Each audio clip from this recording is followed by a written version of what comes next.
సంస్కృతి సంపద YouTube channel తరపున అందరికీ స్వాగతం. శ్రీ లలితా సహస్రనామావళి సామాజిక దృక్పథం అనే శీర్షికలో శ్రీ వింజమూరి బాలమురళి గారు ధారావాహిక ప్రసంగం చేస్తున్నారు.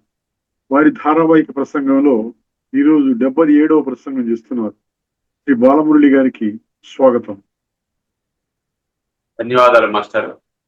ఆచార్య వెంకటేశ్వర్లు గారికి ధన్యవాదాలు తెలియజేసుకుంటూ, సంస్కృతి సంపద ఛానల్ని ఆదరిస్తూ ప్రోత్సహిస్తున్నటువంటి వాళ్ళందరికీ కూడా లలితా సహస్రనామావళి సామాజిక దృక్పథం అనే అంశానికి స్వాగతం పలుకుతూ సాదరంగా యథాపూర్వం మనం కొనసాగిద్దాం.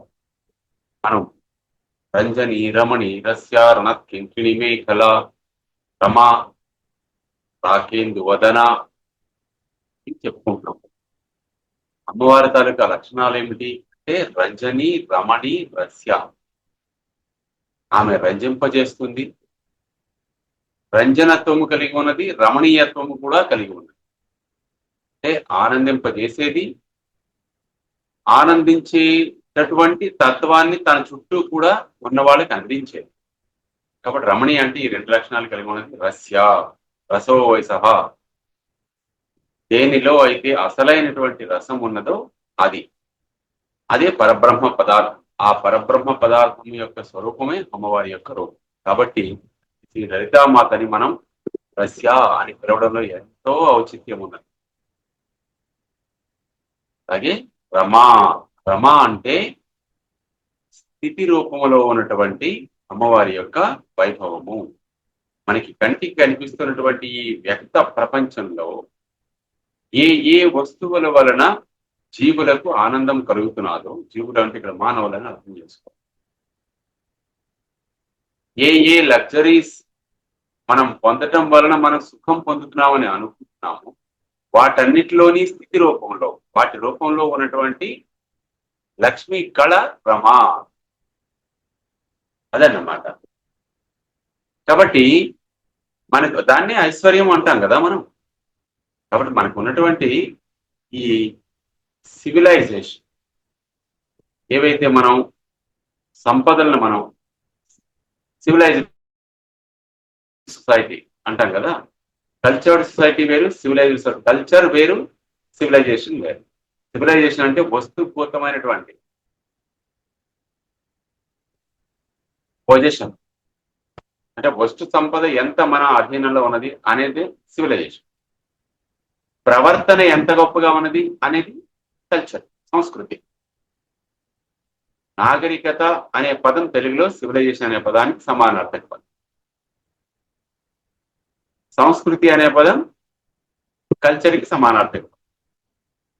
కాబట్టి ఇక్కడ సంస్కృతి ప్రవర్తన ద్వారా వ్యక్తమైతే, మన యొక్క నాగరికత అనేది మన దగ్గర ఉన్నటువంటి వస్తు సముదాయం, ఎంతటి గొప్ప వస్తు సముదాయం మన దగ్గర ఉన్నది, దేన్ని మనం అనుభవిస్తున్నాము, అది ఏ స్థాయిలో మనం ఉన్నాం, సోషల్ స్టేటస్ ని తెలియజేస్తుంది. ఆ స్టేటస్ అంటే మన చుట్టూ ఉన్నటువంటి వస్తువుల్లో ఉన్నటువంటి వైభవం ఏదైతే మనకు అనుభవంలోకి వస్తుందో ఆ వైభవాన్ని రమా అంటారు. అంటే లక్ష్మీ కళ కలిగినటువంటి తత్వము. ఆ రమా అనేటువంటి పదంతో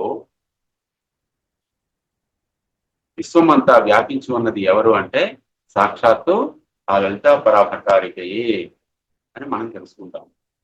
రాఖీందు వదన అంటే పౌర్ణిమ నాటి చంద్రబింబము ఎంతటి చక్కగా గుండ్రంగా ఉండి ఎంతటి గొప్పదైనటువంటి వెలుగుల్ని వెదజల్లుతుందో, విశ్వమంతా చల్లని వెన్నెల్ని వెదజల్లుతుందో అటువంటి ముఖబింబము అమ్మవారిది.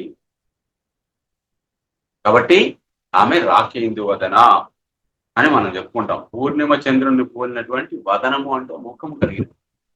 ఇది వాచ్యార్థం. వాచ్యార్థము అంటే డైరెక్ట్ మీనింగ్, పదానికి ప్రత్యక్షంగా చెప్పుకునేటువంటి అర్థం.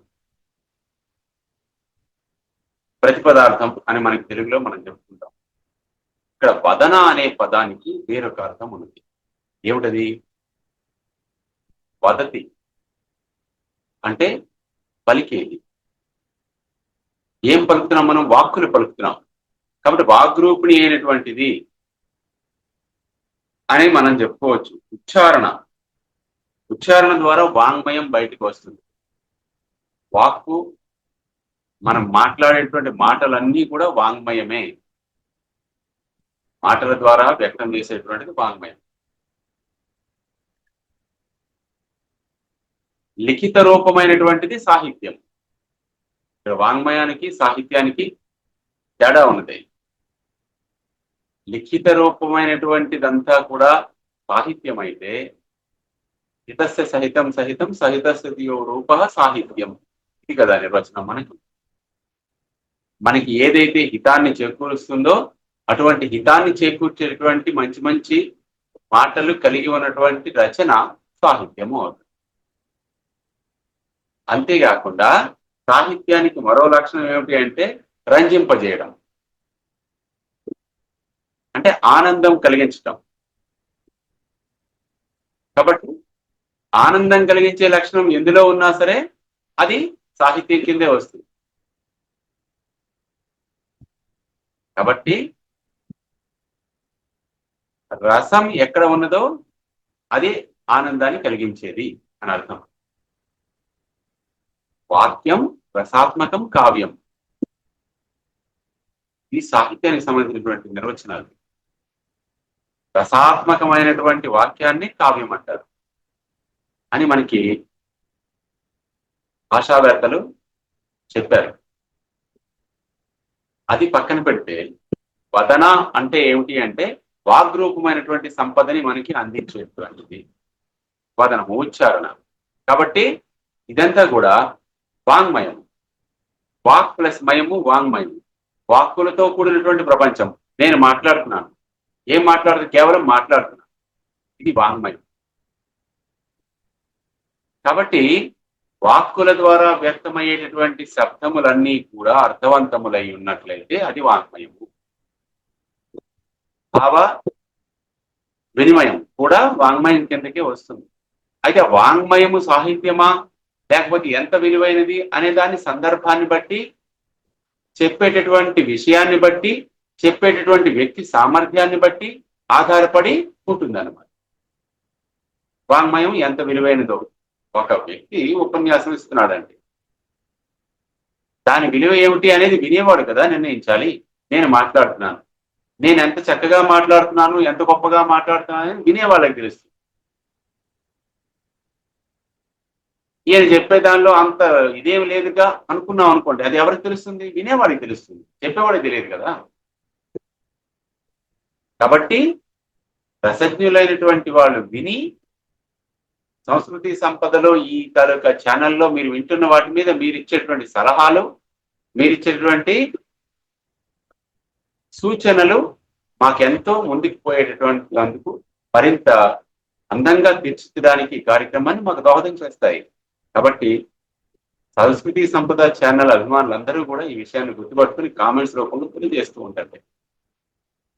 అందువల్ల ఇక్కడ మనం రాకేందు వదన అంటే ఏంటంటే పౌర్ణమి చంద్రబింబము, పౌర్ణమి నాటి చంద్రబింబములా చల్లని వెన్నెలని ప్రకాశింపజేసి విస్తరింపజేసేటువంటి తల్లి.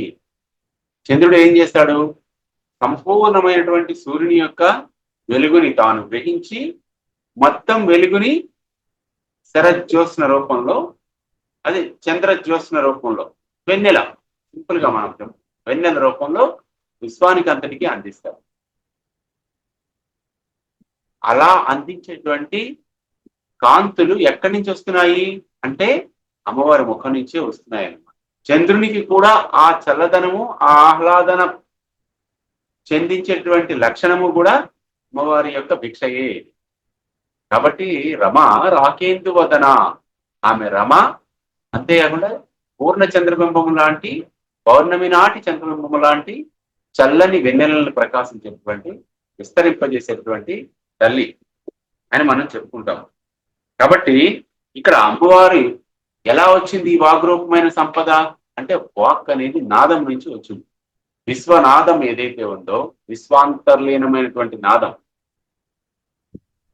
ఏదైతే ప్రణవం మనం భావిస్తున్నామో, ఓం అనేటటువంటి శబ్దం ఏదైతే ఉందో, నాద ప్రభు, కాబట్టి నాదరూప అని మనం అమ్మవారి నామం చెప్పుకున్నాం. అమ్మవారు నాదానికి సంబంధించినటువంటి రూపం, ఆమె అవ్యక్త రూపం. అది అంతేకాదు, ఆమె కాంతి, కాంతిమతి ఇలాంటి పదాలు కూడా అమ్మవారికి మనం చెప్పుకుంటాం. అంటే వెలుగు స్వరూపమైనటువంటి దేవత. దేవతలందరూ వెలుగులు కాబట్టి ఆ వెలుగు స్వరూపం సూక్ష్మలోకంలో ఉండేటువంటి వెలుగుని మనం ఒక రూపం ఇచ్చి మన వ్యక్త ప్రపంచంలో ఒక విగ్రహంగా మనం ఏర్పాటు చేసుకొని మనం చూస్తున్నాం. అవగాహన కోసం ఏర్పాటు చేసుకున్నటువంటి సంకేతం ఉంది అన్నమాట. సో దీన్ని ఆధారంగా చేసుకుని సూక్ష్మలోకంలో ఉన్నటువంటి తల్లిని దర్శించగలగాలి. ఎలా దర్శిస్తాం అంటే ఈ చక్షులతో కాదు, అంతర్దృష్టితో, అంతశ్చేతనలో అంతర్దృష్టితో అమ్మవారిని దర్శించాలి. అందుకే ఏంటంటే మనకి అమ్మవారు ఏం చెప్తారంటే లోపలికి చూడాలి. అంతర్ముఖ సమారాధ్య, ఎవరైతే అంతర్ముఖులు అవుతారో, లోపలికి చూస్తారో, అలాంటి వాళ్ళు గమనించి గుర్తించి ఆరాధిస్తూ ఉంటారు. అంటే అంతర్మనములో, మన హృదయంలో ఉన్నటువంటి తల్లిని గుర్తించి మౌనముగా చేసేటువంటి ధ్యానము అంతర్ముఖ ధ్యానము. బహిర్ముఖ సుదుర్లభ, దానికి వ్యతిరేకంగా మరో మాట కూడా చెప్తారు. బాహ్యంగా మనం అమ్మవారిని పట్టుకోవాలంటే, ఆ పరబ్రహ్మ స్వరూపాన్ని పట్టుకోవాలంటే సాధ్యం కాదు. వివిధమైనటువంటి రూపం, విస్తరించినటువంటి రూపం. కాబట్టి విస్తరణలో మనం ఒకటి ఇదే ప్రత్యేకంగా అని చెప్పుకోలేము, మళ్ళీ అక్కడ భ్రమకి గురవుతాం మనం. కాబట్టి అసలైన పదార్థం ఏది, మూల కారణమైనటువంటి శక్తి ఏది, మళ్ళీ ఇక్కడ పోతన గారి పద్యం చెప్పుకోవాలి. ఎవ్వని చే జనించు జగం ఎవ్వని లోపల నుండి లీనమై ఎవ్వని యందు నిందు పరమేశ్వరుడు ఎవ్వడు, మూల కారణం దవ్వడు, సర్వము తాని అయిన వాడెవ్వడు, అనాది మధ్య లేయడెవ్వడు వాణి ఆత్మభవున్ ఈశ్వరుని శరణంబు వేడిన ఆత్మభవున్ వాణిన్. ఇంత చెప్పిన తర్వాత వాడు ఎవడు అంటే ఆత్మభవుడు అన్నాడు. మన ఆత్మలో ఉన్నవాడు, ఆత్మ నుంచి పుట్టినవాడు.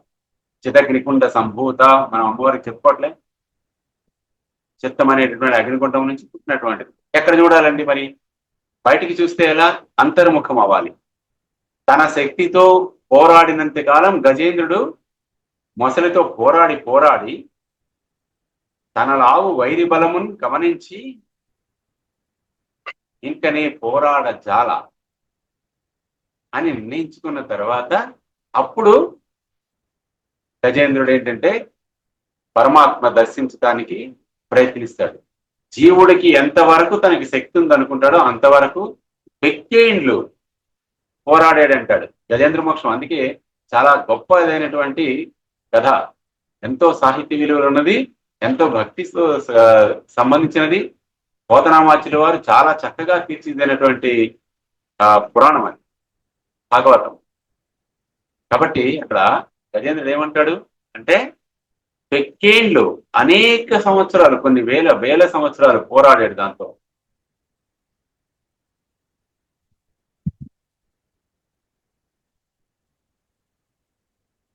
కరి మకరి ఈ రెండింటి తాలూకా పోరాటం. ఏనుగునేమో మొసలి సరస్సులోకి నీటిలోకి లాగుతోంది, ఏనుగేమో మొసలిని ఒడ్డుకి లాగడానికి ప్రయత్నిస్తోంది.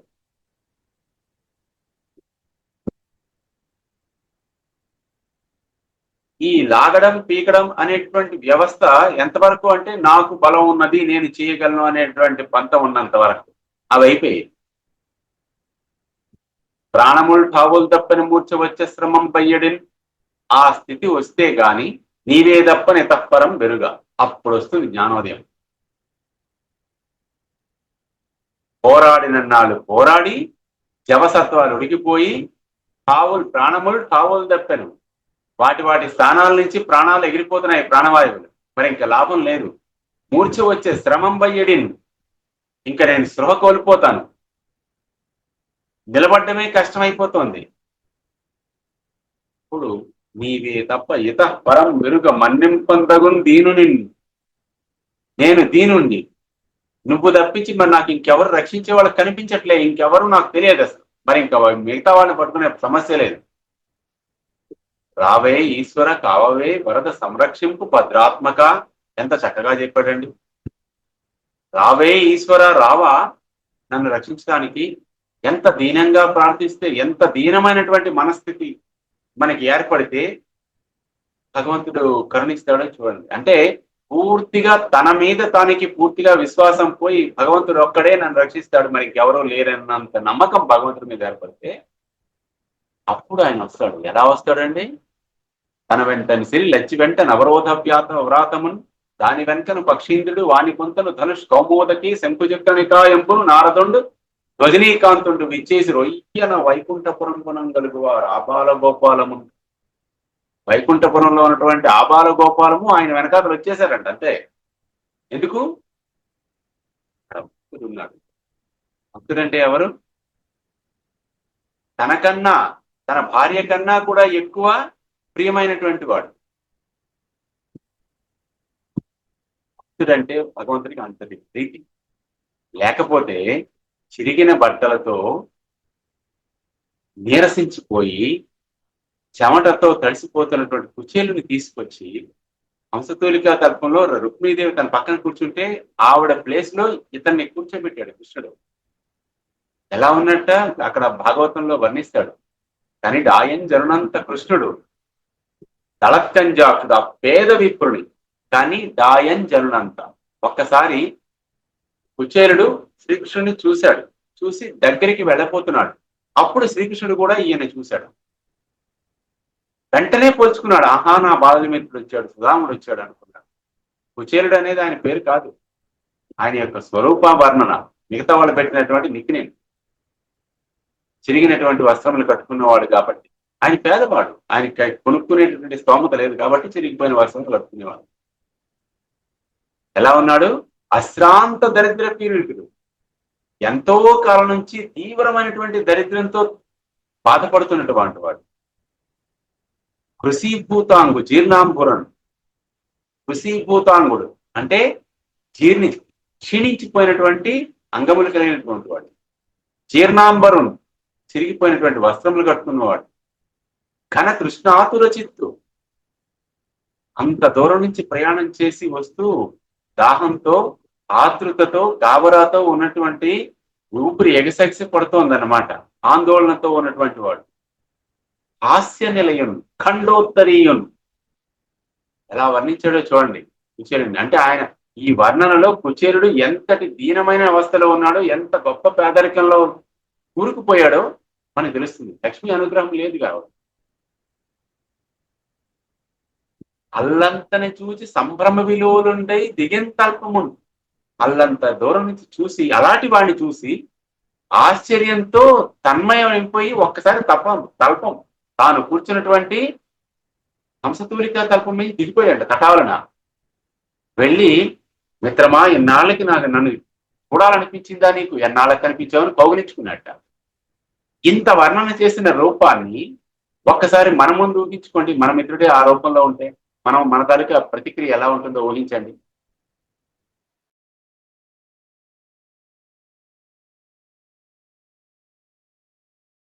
అధికారాలు అడ్డు వచ్చేస్తాయి. ఎందుకంటే అంతటి హృదయ సౌకుమార్యం, సంస్కారం మనకి కొంచెం తక్కువ, కొన్ని కోళ్ళలో తక్కువ ఉంటుందని చెప్పుకుంటే బాగుంటుంది. అందువల్ల మనం ఆ పని చేయలేము. కాబట్టి ఆయన స్వచేత అలా వస్తాడు భక్తుల కోసం. సాక్షాత్తు రుక్మిణీదేవి లక్ష్మీదేవి పాదాలు కడిగించి ఆ నీళ్ళేమో ఆవిడ నెత్తి మీద చల్లి తాను నెత్తి మీద చల్లుకుంటాడట. పవిత్రమైనది. ఆహా, ఈనాటికి కదా నా జన్మ ధరించిందని. అందువల్ల అమ్మవారు ఎలాంటిది అంటే, అమ్మవారి ముఖం వారు వీరు అని తేడా లేకుండా అందరి మీద కూడా సమానంగా తన యొక్క కృపని ప్రసరింపచేసేటువంటి తల్లి. కాబట్టి రమా రాకేందు వదనా అని మనం చెప్పుకుంటాం. చంద్రుని యొక్క వెన్నెలకి ఇక్కడ ప్రసరించాలి, ఇక్కడ ప్రసరించకూడదు అనేటువంటి భేదం ఏమి ఉండదు కదా. అందరి మీద, పేదవాడి మీద, రాజుగారి మీద, ధనవంతుడి మీద, అందరి మీద సమానంగానే ఆ వెన్నెల కురుస్తుంది. తీసుకునేవాడి యొక్క మనస్థాయిల్ని బట్టి, మన స్థితిని బట్టి వాడు పొందేటటువంటి ఆనందము అనేది ఆధారపడి ఉంటుంది. అంతే కదా. ఆ వెన్నెల అడవిలో కాసింది అనుకోండి, ఎందుకు పనికి రాకుండా పోతుంది. అదే ఒక పాలరాతి సౌధం మీద, ఒక గొప్ప బిల్డింగ్ లో, పైన టెర్రాస్ మీద, మంచి ఉద్యానవనంలో ఉయ్యల వల్ల మీద కూర్చున్నటువంటి దంపతుల మీద పడింది అనుకోండి, ఆ ఆనందం వేరు. కాబట్టి ఇక్కడ ఎవరి మీద పడింది, ఎక్కడ పడింది, ఏ సందర్భంలో పడింది అనేది అక్కడ ఉన్నటువంటి సందర్భం తప్పించి చంద్రుడికి అటువంటి డిస్క్రిమినేషన్ ఏమి ఉండదు. అలాగే అమ్మవారి ముఖపద్మం అనేది ముఖచంద్రుడి నుంచి వస్తున్నటువంటి కరుణ అనేటువంటి కాంతి, దయ అనేటువంటి కాంతులు అందరి మీద సమానంగా ప్రసరింపజేస్తున్నారు. అందువలన ఆమె రాకేందువలన అని మనం అమ్మవారిని చెప్పుకోవాలన్నమాట. చల్లని అనేటువంటి కరుణ, కృపాదృష్టి మనందరి మీద ప్రసరింపజేసేది. అది కూడా హెచ్చు తగ్గుల భేదాలు లేకుండా సమానత్వంతో కూడినటువంటి దృష్టిలు అమ్మవారివి గనక అమ్మవారి ముఖం రాకేందు వదనము అండంలో ఎటువంటి అనౌచిత్యము లేదు అని మనం చెప్పుకోవాలి. అంతేకాకుండా విశేషం ఏమిటంటే, పరిపూర్ణమైనటువంటి సృష్టి యావత్తు అమ్మవారి ముఖం అనేటటువంటి దర్పణం నుంచి వ్యక్తం అవుతోందట. ఏమని? విశ్వం దర్పణ దృశ్యమానగరి అంటాం కదా. అమ్మవారి ముఖం అనేటువంటిది ఇప్పుడు అర్థంతో మనం పోల్చుకున్నట్లయితే వాక్రూప సంపద అంతా అందులోంచే వస్తోంది, ఆమె ముఖంలోంచి. ఈ మొత్తం సృష్టి అందులో కనిపిస్తోంది. అద్దంలో మనకి ముఖం ఎలా కనిపిస్తుందో ఈ సృష్టి అంతా ఆమె ముఖంలో కనిపిస్తోంది అనమాట. అంటే ఆమె ముఖ దర్పణంలో నుంచి వస్తున్నటువంటి కాంతులు ఈ సృష్టిని సృజింపజేస్తున్నాయన్నమాట, ఈ సృష్టిని పోషిస్తున్నాయన్నమాట, ఈ సృష్టిని రక్షిస్తున్నాయన్నమాట. అది మనం అర్థం చేసుకోవాల్సింది. కాబట్టి ఈ మొత్తం విశ్వములో ఉన్నటువంటి గోళాలన్నీ కూడా అమ్మవారి యొక్క శరీరం నుంచి వస్తున్నటువంటి కాంతులలో మునిగి తేలుతూ ఉంటాయి. అంటే ఏమిటి? శక్తి ప్రసరణ క్వాంటమ్స్ లో కాంతి కిరణాల రూపంలో అమ్మవారి నుంచి నిరంతరం అందుతూ ఉంటుంది అన్నమాట విశ్వంలో. అలా ఆమెను ఎవరికి ఏ శక్తి ఇవ్వాలో ఆ శక్తి తన యొక్క ఈ ప్రకాశం ద్వారా అందిస్తుంది అన్నమాట. నిజ అరుణ ప్రభాపూరం అత్యత్ బ్రహ్మాండమండల, ఈ నామం జ్ఞాపకం తెచ్చుకోవాలి. ఇక్కడ నిజారుణ ప్రభాపూరం, తన సొంత శరీరం నుంచి వస్తున్నటువంటి కాంతులనేటువంటి ప్రవాహము, నీరు. ఆ నీటిలో మధ్యత్ ములుగుతూ ఉన్నటువంటి, అంటే కాంతులనే నీటి ప్రవాహంలో ములుగుతున్నటువంటి బ్రహ్మాండ మండలములు కలిగినటువంటి తల్లి. కవన కౌశలము ఉంటే ఇలాంటివి చెప్పగలుగుతాడు. కవి కానివాడు ఇలా ఊహించలేడు. కవయ క్రాంత దర్శన లోకోత్తర వర్ణన నిపుణ కవి, అలా చెప్పుకోవాలి. తస్య కర్మ కావ్యం. లోకోత్తరంగా వర్ణించడం. మరి వసిన్యాది వాగ్దేవతలంటే ఆషామాషి వ్యవహారం ఏం కాదు. సాక్షాత్ అమ్మవారి యొక్క అనుగ్రహంతో, అమ్మవారి ఆజ్ఞతో అమ్మవారి వైభవాన్ని వర్ణిస్తున్నారు వారు. కాబట్టి అంత అర్హత వారికి ఉన్నది, అంతటి చాకచక్యం ఉన్నది కనుకనే అమ్మవారు వారికి ఆ బాధ్యతను అప్పచెప్పింది. మనం ఏం పని చేస్తున్నాం అనేది మన అర్హతని బట్టి మనకి ఇచ్చినటువంటిది అని మనం భావించాలి ఎప్పుడూ కూడా. అంటే మనకి ఉన్న అర్హత ఏమిటి, మనం ఏం చేయగలం అనేటువంటి దానికి సంబంధించే ఆ బాధ్యతని, ఆ ఉద్యోగాన్ని, ఆ పనిని మనకి అమ్మవారు చెప్తుంది. జీవితంలో మనం చేస్తున్న పని ఆ భగవంతుడి యొక్క వరమే అని మనం భావిస్తే మనం చేసే పనిలో దైవాన్ని దర్శించగలుగుతాం. అప్పుడు మనసు పెట్టి చేయగలుగుతాం. చేసేది అతి ఉత్కృష్టంగా, ఉన్నతంగా, ఉత్తమంగా ఉంటుంది అన్నమాట ఫలితం. కాబట్టి వర్క్ ఈస్ వర్షిప్ అండంలో తప్పేం లేదు. మనం చేసే పనియే దైవం. ఇది సనాతన ధర్మం తాలూకా లక్షణం. ఏ పని చేసినా సరే దాన్ని దైవంగా భావించి చేయడం మన యొక్క హిందువుల యొక్క ధర్మ లక్షణం. అది జన్మ లక్షణం, జాతి లక్షణం, ఇలా చెప్పుకోవాలి. అందువల్ల హిందూ అనేటువంటి ధర్మము మతము కాదు.